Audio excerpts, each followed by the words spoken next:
Thank you. Great opportunity to share another message and lesson. This is going to be chock full. How many of you talk?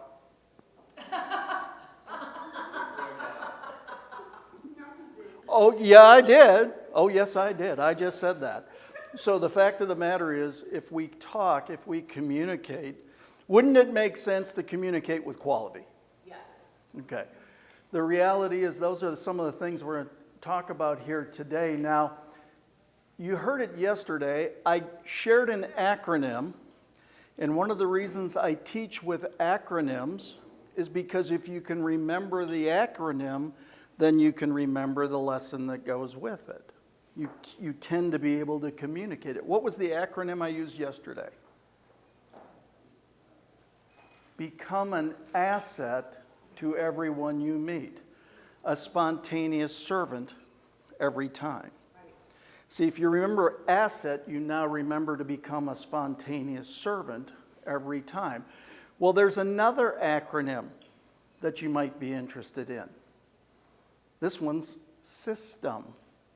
First time you've heard that word, I get it. But what it stands for is save yourself time, energy, and money. That's what systems do, is they save yourself time, energy, and money. Now you have the ability to do things easier. Experience is a great teacher. It's just a very expensive teacher. So better to borrow somebody else's than to go out and accumulate your own. It's why I've written checks to 19 mentors over my time. When I wanted to become a professional speaker, and what's the word professional mean? Get paid for it. You get paid for it. I didn't want to become a speaker. I wanted to become a professional speaker. So I went out and I retained the highest priced speaker coach on the planet. And I ended up writing him checks just under 6 figures. Now let me ask you a question. My best hour on stage was $684,000. My best hour. It's not a bad hour. I'd like more of those hours. So let me ask you a question. Was it worth writing almost 6 digits to him? Yes. Right? If I say, give me $1 and I'll give you 6, would you give me 6? In a second, right? No, by the way, that was only 1 hour. I've done 3,000 events. I've sold over $25 million from stage in my career. Probably more than that. Now, I don't share that to impress you, but to impress, well, thank you, but to impress upon you. When God puts something on your heart, respond. He has put something on my heart to positively impact 1 billion or more lives on the planet. Did I think I can do it? Absolutely. God never puts anything on your heart He doesn't equip you to achieve. Right? Whatever your mind can conceive and believe, you can achieve. The reality is we all have this ability. This is about want to. You know what I tell all my coaching clients? All this stuff to help you be successful, you can learn. There's only one thing I can't teach anybody, and that's want to. If you want to do something, the rest you can learn around it. So again, for me, when God put on my heart, I want you to positively impact 1 billion or more lives on the planet. It's a pretty big task. I'm up to it. Let's do it. How am I going to do it? Am I going to be able to do it in corporate America? No. You know where I could do it? Is if I was speaking from stage. If I was communicating messages. Because then you create the ripple effect. If you can't feed 100, feed one, right? That's the way it all works. So let's look at the definition of communication. This is going to be foundational stuff. Again, how many of you plan on speaking again? I mean, not on stage, just having a conversation. This is going to help. It's the imparting or the interchange of thoughts, opinions, information by speech, writing, or signs. That's what communication is. You're imparting something to somebody. You are lifting them up. You are giving them a piece of information for their consideration. Now, have you heard a bunch of information for consideration in the last day and a half? Absolutely. It is not my job to get you to believe what I believe. It is my job to represent appropriately what I believe. And when I do that, there's a greater likelihood that you will adopt what I believe as something you would like to believe as well. See, if I'm smiling and having a great time, you're going to attract more people than if you don't. This is not rocket surgery. Okay, part of the room got that. Okay. So what's the importance of communication? You've heard it multiple times here, but you've heard it from a genius. Everybody communicates, but very few connect. You've heard that repeatedly, and that's the fact. You might communicate, but do you connect? The reality is you are communicating 24/7, 365 forever. Everything you do is a piece of communication. Wait a second, I don't want to hear that. Sorry, you're going to. See, there are great divides in our country right now. There are great divides in our world right now. What could be causing it? Gosh, I don't know. Well, I can get somebody's attention if I speak louder. Does that ingratiate them to me? Or what if I learned how to match their personality? What if I learned where they are coming from? What if I learned their situation before I work to impart mine? See, Einstein said, in the midst of every crisis lies great opportunity. We have an amazing opportunity to communicate messages of hope and inspiration. My declaration to God when I was on stage, September 29th, 2012, Denver, in the round to 10,000, when my screens went black for 38 minutes. And I had to be up there talking with no presentation. When I sent everybody to the tables and I did my job, they shut off my mic. And here's exactly what I did. God, that is it! I'm done being a hired gun. Except for 3 things. Sharing messages of hope and inspiration, teaching and training others to do the same, and building your kingdom. Do you hear me? I am done. D-U-N. Done. And I was yelling at God on stage. By the way, spoiler alert, don't do that. But that's what I did. And I came backstage to a woman who had spoken earlier in the day. I didn't know who she was. I just thought she was very powerful. And she said, that was amazing. I said, I don't know what you just saw. My career is over. She goes, no, you were great. I said, I am done. D-U-N. Do you get it? I'm done. And I went back to the hotel. And I changed into blue jeans because I was going to Jimmy John's for an unwitch. You know why? Because it was $5.99 and I had $7.48 in my pocket and not a single credit card that worked. The only reason I took that gig in the first place was because of the rewards that they promised me. This is worth $25,000 an event to you. We're going to do 2 or 3 a month. This is how you get back on your feet. You come and speak with us.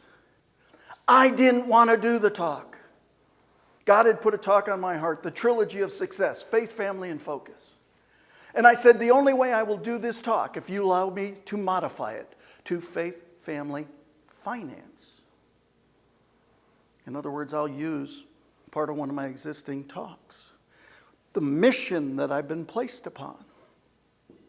So I did faith, and it went off great. And I did family, and it went off great.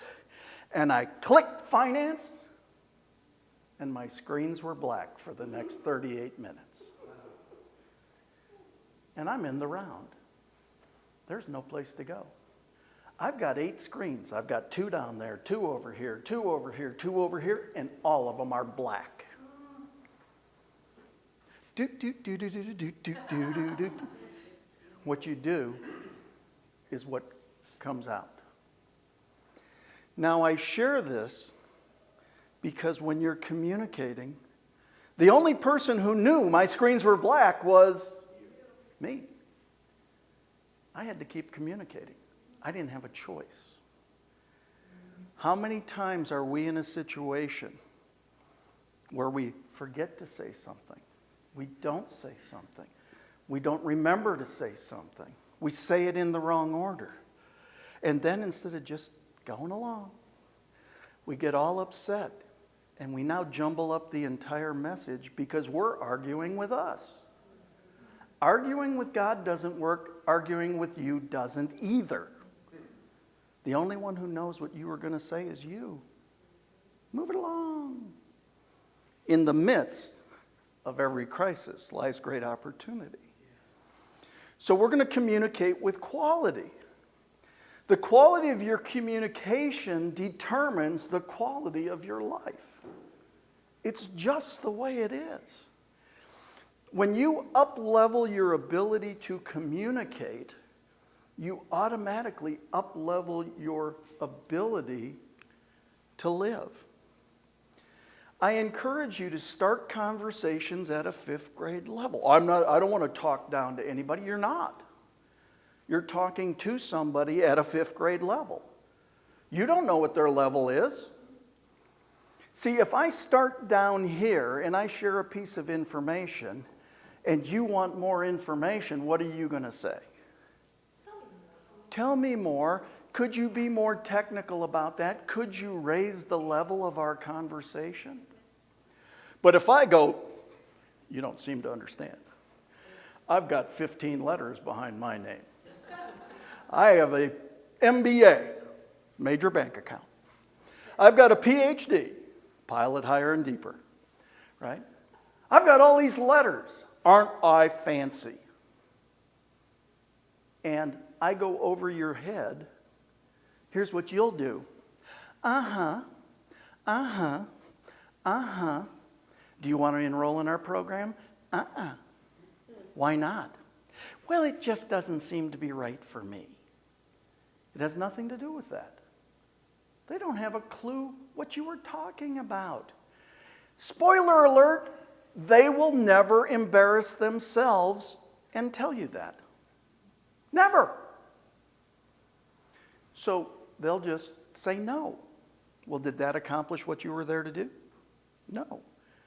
You can always go more technical, but you can never work down. If you lose somebody in a talk, you lose somebody in a talk. Remember, I said in yesterday's presentation, I said, you've got a subluxation, you could die. Oh my goodness, they're excited about me dying of something I don't know what it is. See, I didn't know what the word subluxation was. But had they changed the way they delivered it, you've got a subluxation. You could die. Now because they changed the pacing, the tone, everything involved in it, at least I want to know what a subluxation is. At first, they just scared me, right? So if I want more information, I'll ask for it. So there have been 3 great changes in the formation of the human brain. This is a study that was done here at the University of Texas, Dallas. Between the people who created this and me, I think we're the only people that talk about it, which I think is crazy. The first is in 750 BC, when cavemen went from grunting to hieroglyphics, written word. We went from spoken word to written word. And so the brain itself had to change in formation. Make some sense? The second was around 1440 when Gutenberg created the printing press. Now we had duplicatable word. And back then the nobles would actually hire people to read for them. How many of you know how to read? Well, most of you, that's good. We're making progress. Okay, do you understand the point? Is all of a sudden we had duplicatable word and the brain actually had to change. What's the third great change in the formation of the human brain? The advent of the internet.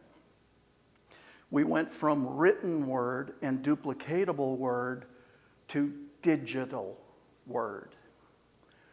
And that has created all sorts of challenges that people haven't recognized. See, there are generational communication differences. Anybody notice this? See, I am a boomer.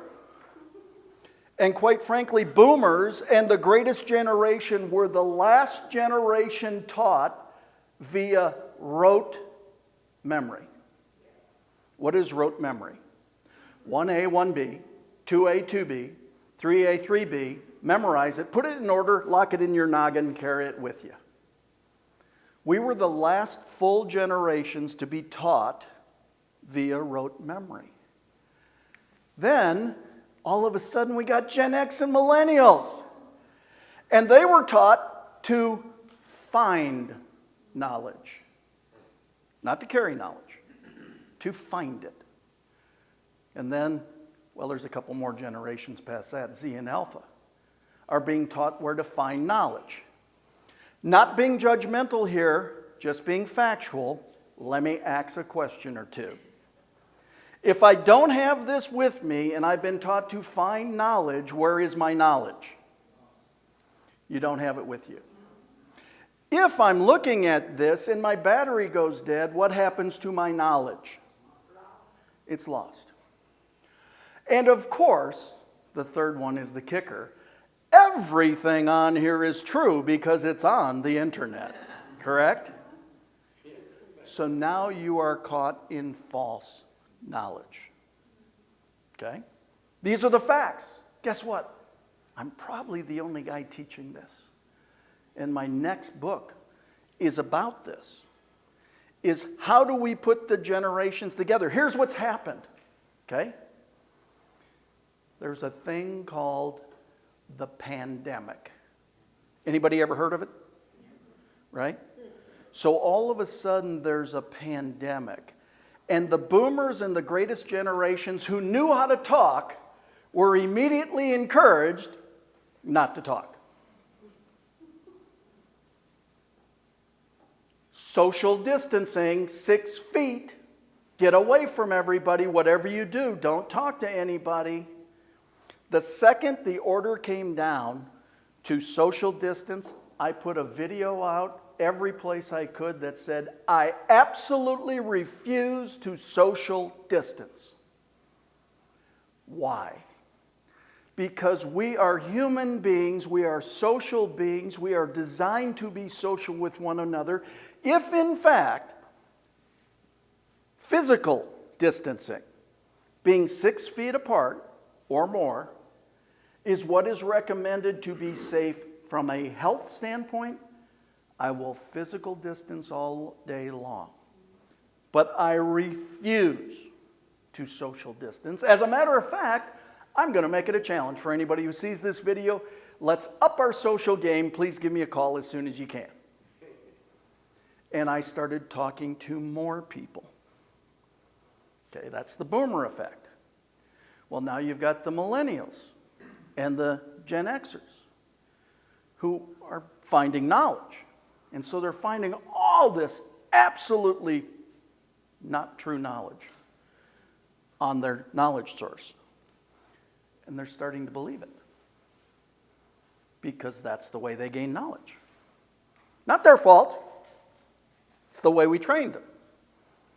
Boomers, the greatest generation, trained them to do that. We have responsibility in this. And then Z and Alpha, nobody has ever taught them how to talk. You don't need to talk. You don't even have to look while you're walking down the street. In fact, you don't even have to look while you're driving. I mean, just go ahead. Keep your face buried here. This is going to be great for you until it's not. Not being judgmental. The only way you can improve something is to first identify there's a challenge. There's a challenge here. So what do? What we do is we bring the generations back together. See, I'm a boomer. Because I've been around for a while, I have knowledge, wisdom, expertise, experience. Any of those bad? I don't think so. But then there are millennials, younger Gen X's, millennials, Gen Z's, alphas. They've got energy, excitement, enthusiasm, drive. Yeah, I remember when I had that. See, as a boomer, I want that. But as a millennial, Gen X, Gen Z, Gen Alpha, they want knowledge, wisdom, expertise, experience. Hey, you know what makes sense? Why don't we come together? I'll share my knowledge, wisdom, expertise, and experience with you in exchange for your energy, enthusiasm, drive, and excitement. Let's do this together, bring the world together. Let's positively impact more people because we come together and we communicate with one another. Anybody like this idea? Yeah. See, the reality is we have this opportunity, but what we have to do is we have to share this opportunity. How did I decide to do it? I speak. I train. I write. I put this information out there for people's consideration. Now, am I going to win every generation below me and everybody in it? Not a chance. All I want is the ones who care. I want the ones who say, you know what? I'm with you, old guy. You want to know the preface to my book? You know how it starts? I'm on your side. I really am. That's what I said to my millennial daughter when I said, Dad is writing a book on endless connections, creating authentic relationships that matter. And she said, who are you to write a book on how we should talk to millennials? I said, I am somebody that cares, and that's all I need to be. I am on your side. There's a thing called boomer bias. Let me tell you what boomer bias is. Boomer bias is I walked 15 miles uphill each way to school in the snow in Dallas without shoes my entire childhood. And because you won't, millennial, you're weak. You're lazy. That's boomer bias. But wait a second. There's millennial bias. Here's millennial bias. You're on your 5th marriage, you drink too much, you're overweight, you smoke 14 packs of cigarettes a day, you cheat on mom or 5th mom, and you want me to be like you? That's millennial bias. Let me just share it this way for those that are watching this video or here live. Not all of us are that, and not all of us think millennials don't have value. So the place to start is get the ones that are older that believe all generations and people and colors and whatever have value. And those who are younger that believe that same thing, that we're all God's children, we've been created for good on this planet, and let's come together. Because Malcolm Gladwell says there's a tipping point that happens when 16.5% of people get involved in a movement, it now becomes reality. We can create our own tipping point if you want to. I'm just looking for people that want to do it along with me. Is that fair? Anybody interested? It's good. Cool. So let's take a look at the communication process. What is it made up of? It's made up of words. It's made up of tonality. It's made up of physiology. Those are big words, okay? It's made up of text. It's made up of inflection. It's made up of gesturing. If you want to be highly effective at getting your message through, you need to use all these things to do this. So now, let's dig into these, okay? There's a communication model. Dr. Albert Maharaban, UCLA, 1977, did a study on nonverbal personal communication. This is easily the most misquoted study on human communications on the planet. So to be consistent, I will also misquote it. I'm going for consistency here. So whether these numbers are exact today or not is somewhat irrelevant. It's the foundation and the concept behind it all. The first is that 7% of the communication is the words. 38% is the tonality with which the words are delivered. 55% is the physiology that accompanies the tonality in the delivery of the words. Okay? Those are the facts. They're right there. That's what his study showed. So let's tear that apart a little bit. Let me give you an example. Hi. Hi. Hi! Was the word the same? Yes. Was the communication different? Why? The communication was different because, in fact, we put all three portions of this together. And we put it all together, the communications change. So again, let's tear it apart. 7% is a word. Word choice is critical. I'll give you one, simple one. Sign up for my program or enroll in your future. Is there a difference? There's a huge difference. I want to enroll people into the vision. I don't want to sign them up for a vision. I want to enroll them into a vision. Word choice is critical. As an example, was at Starbucks the other day. Young lady was coming toward the door as I was there. I opened the door and I let her go first. And she said, "Thank you." She did. And I said, I absolutely did not.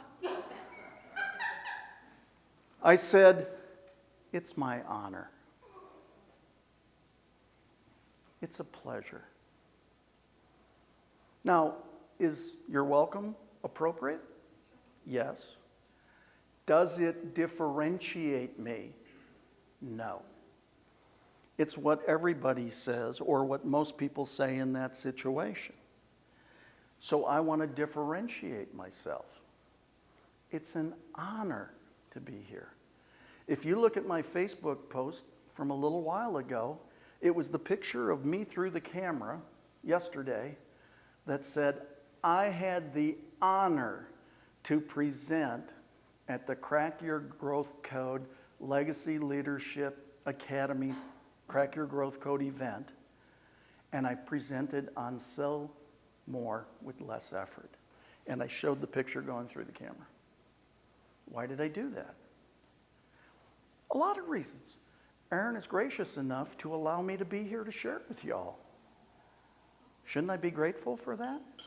Shouldn't I help everybody know how awesome he is and how Legacy Leadership Academy is and how everybody is that's here?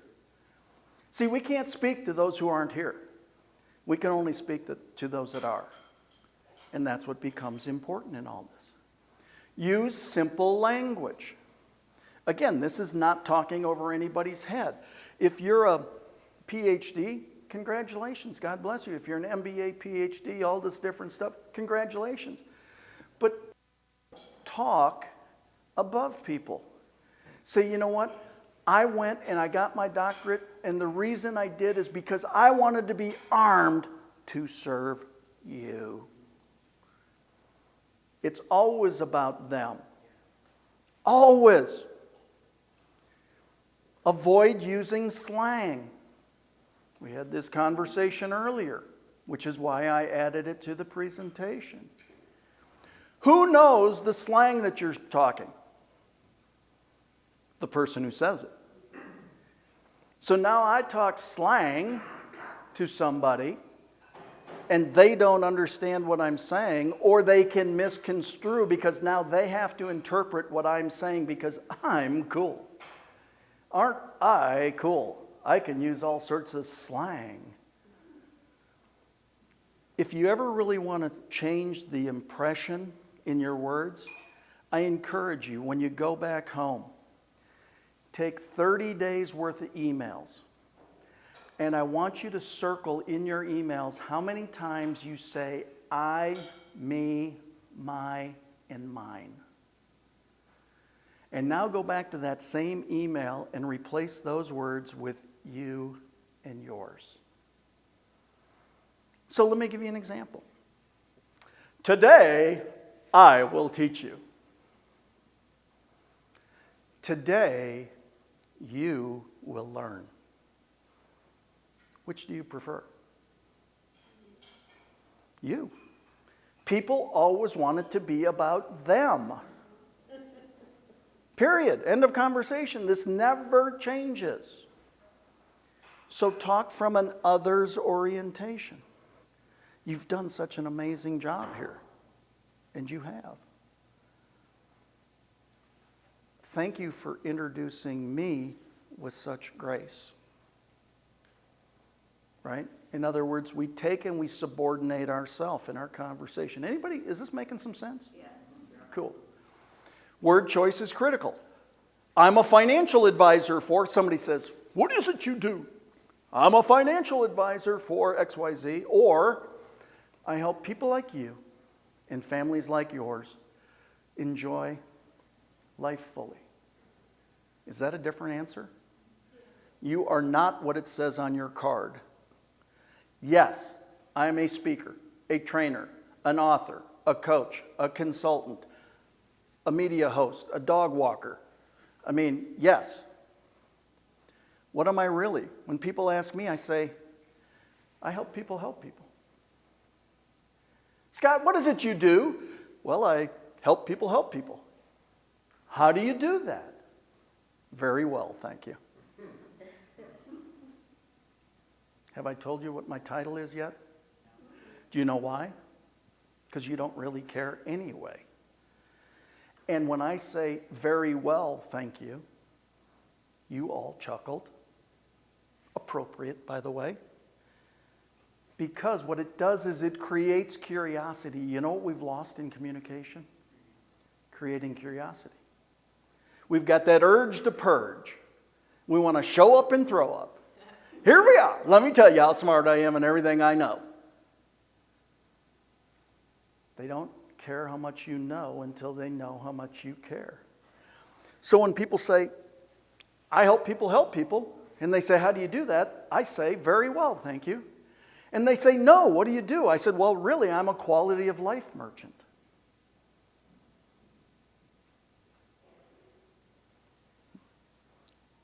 Well, what's that? Well, I add to the quality of people's lives. How do you do that? Very well, thank you. No, really. I help people like you and families like yours enjoy life fully. Have I given them a title at this point? Do you understand? It's not about what's on our card. This is about communication and making connection. There was a very wise man that said something about we all communicate, but few of us connect. This is about connection in what we do. 38% of the communication is tonality. A smile can be heard. My wife used to laugh at me so hard when I had a whole bunch of coaching clients. I'd wear a ear boom, and I'd be standing coaching like this. I'd be talking and I'd be waving my arms and I'd be talking to my clients and I'd be doing everything. She goes, "What are you doing?" I said, "I'm having a conversation." Why? Because a smile can be heard. And when you stand up, all of a sudden your diaphragm has air in it. And so now, stand up when you're talking to clients and folks that you want to impart things with. You got to make your words dance. That's the fun of it. Think of how it comes together, right? It's about dancing. If I want somebody to be excited about something, I generate an enthusiastic tone. I go faster and higher. You've got a subluxation, you could die. That conveys excitement because they went faster and higher. But if I wanted to convey compassion, I go lower and slower. And it conveys a totally different message. I can use the exact same words, but it's how I use the tonality, because the tonality will override. I know sometimes people have a hard time with this, so. This event is terrible. Well, did he mean the event is terrible, or did he mean he's having fun doing it? See, the tonality and the physiology outplay the words, right?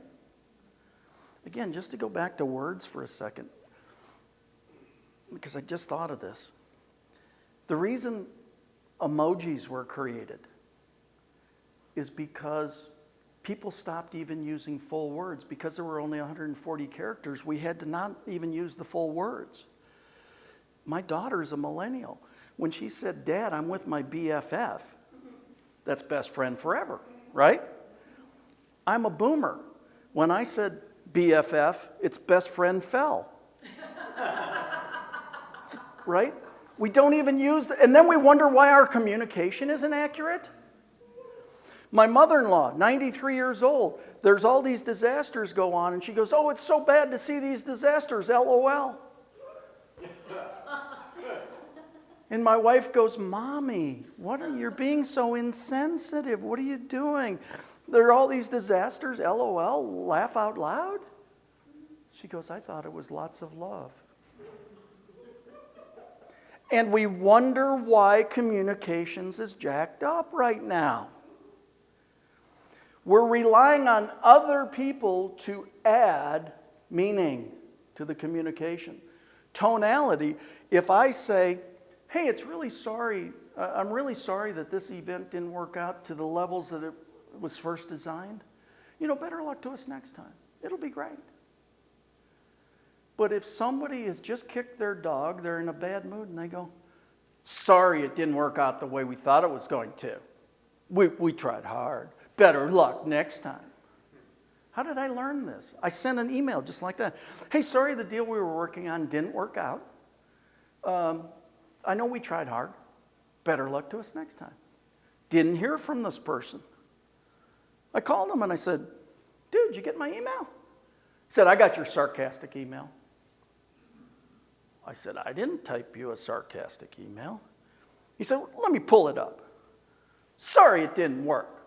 Better luck to us next time. We worked hard at it." I said, "That's not what I said." He said, "It's your words." It was my words. It's their tone. So don't ever send any written communication unless you read it two ways. You're on puppy uppers, you're very happy, or somebody just kicked your dog. Because if you can add tone to it, so can they. And that's why, you know how you eliminate that? Stop texting.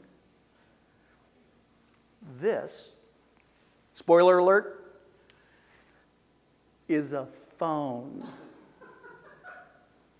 It's a phone. You know what you do with phones?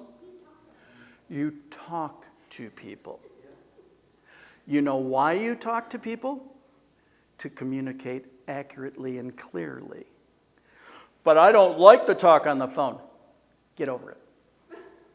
You're a human being. Human beings communicate with one another. We're past the grunting stage. That was 750 BC. We're past the hieroglyphic stage. We actually talk to people. Is this making some sense?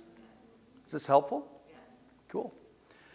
55% is the physiology, gesturing, handshake. Who thinks they know how to shake hands?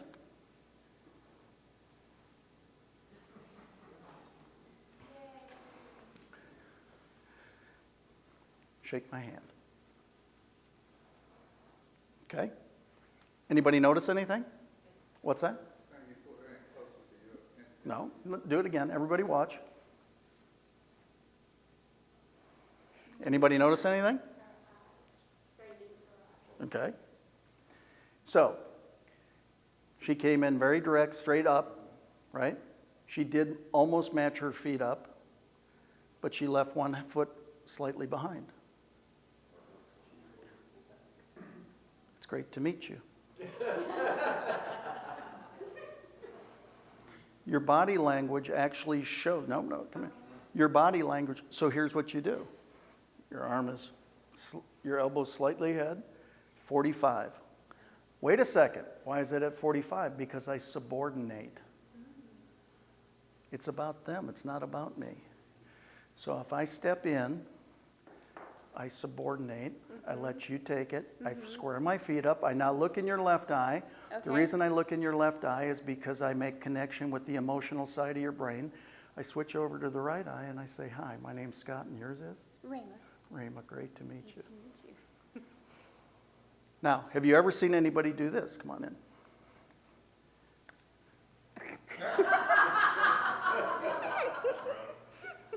Right? Can all this be communicated through a handshake? Absolutely. Thank you. Give her a hand. Literally, when I train organizations, I train people how to shake hands. Why? You only have the one time to have a first impression.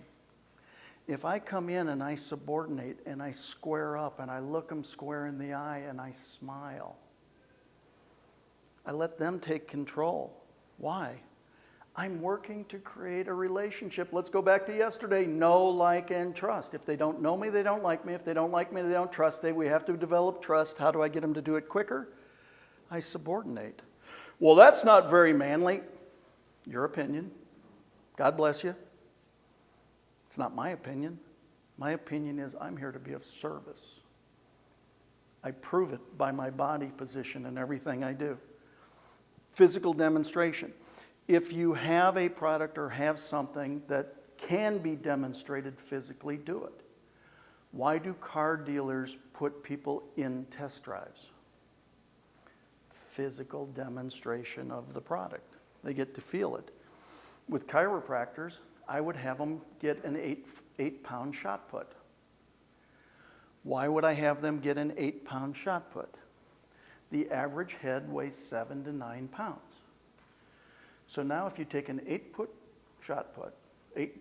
shot put, and hold it like that, how does that feel? It strains the back, but if you put it like this, if you have a proper curvature, oh, it's really easy to hold. Well, that's the same thing when the curve in your cervical spine is correct.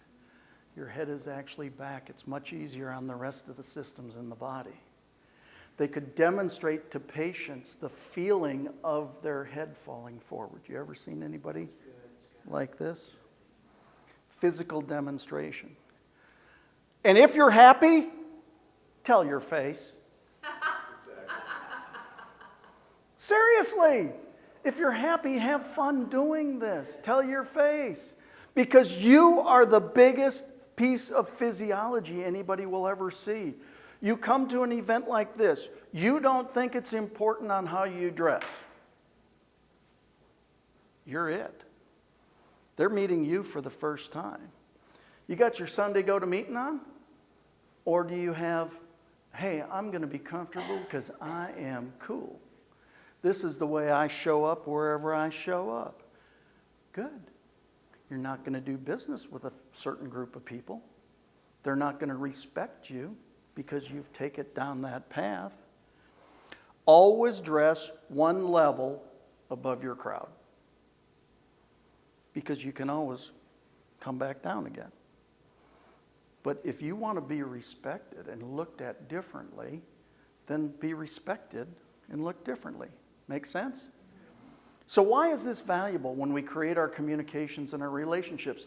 The easy part is improved health.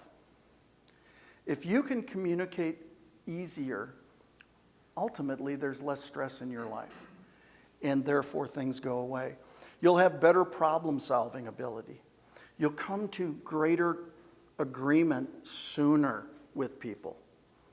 Does that make sense?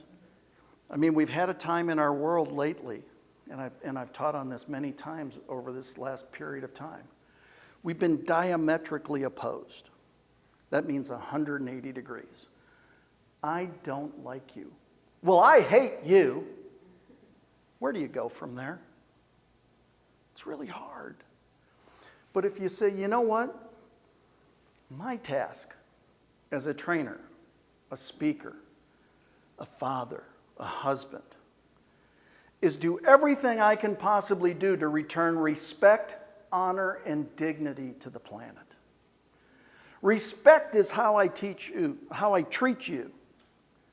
Honor is how I lift you up.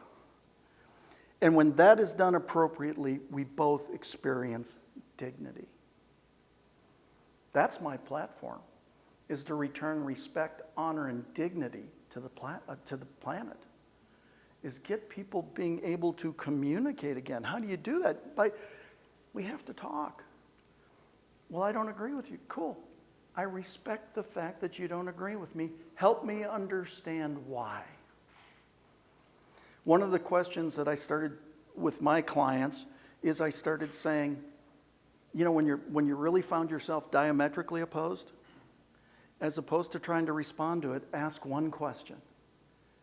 Is it possible? Is what they're believing possible? Yeah, okay, now I understand why they could believe that. I still don't agree with it. But I now can understand at least they're not the dredge of the universe that I thought they were before we started here. Do you understand? It's about learning techniques and learning process to be able to bring these things down a notch. Let's bring down some of the intensity. That gives us better conflict resolution. We've got some conflict resolution needs around the world right now, right?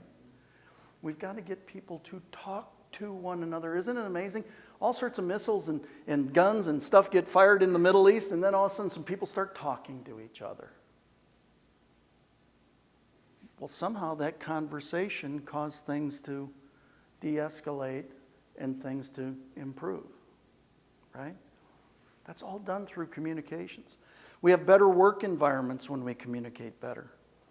Stop giving partial messages. Share what you truly mean to be true. And ultimately, you can live a more fulfilled life when you learn these things. My people perish from the lack of knowledge. Pretty good manual says that. That's why you're here. That's why you work with mentors who have been there and done that. That's why you work with people who have already led the way you want to go. That's why you will do that with those from what you have learned here. Love thy neighbor as thyself. It only ranks number 2 on the list, on the top 10 list, right? But it's a pretty good one. And the reality is, in all your relationships with one another, have the mindset of humility, service, and focus on others. The more we focus on others, again, said it yesterday, I'll say it again, you can have everything in life you want when you help enough other people get what they want. Do it from a place of humility, a place of service, a place of focus on them. And that, of course, was from a great friend and a great man.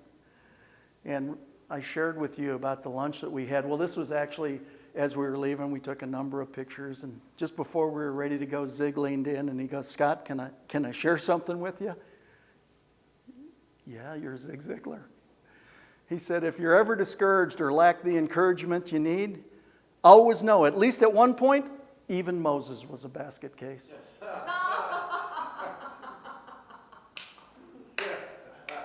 I said, "Zig, you still got it." He said, "I always will." That's what our opportunities are. We all have things that tug on us and change us and pull us around.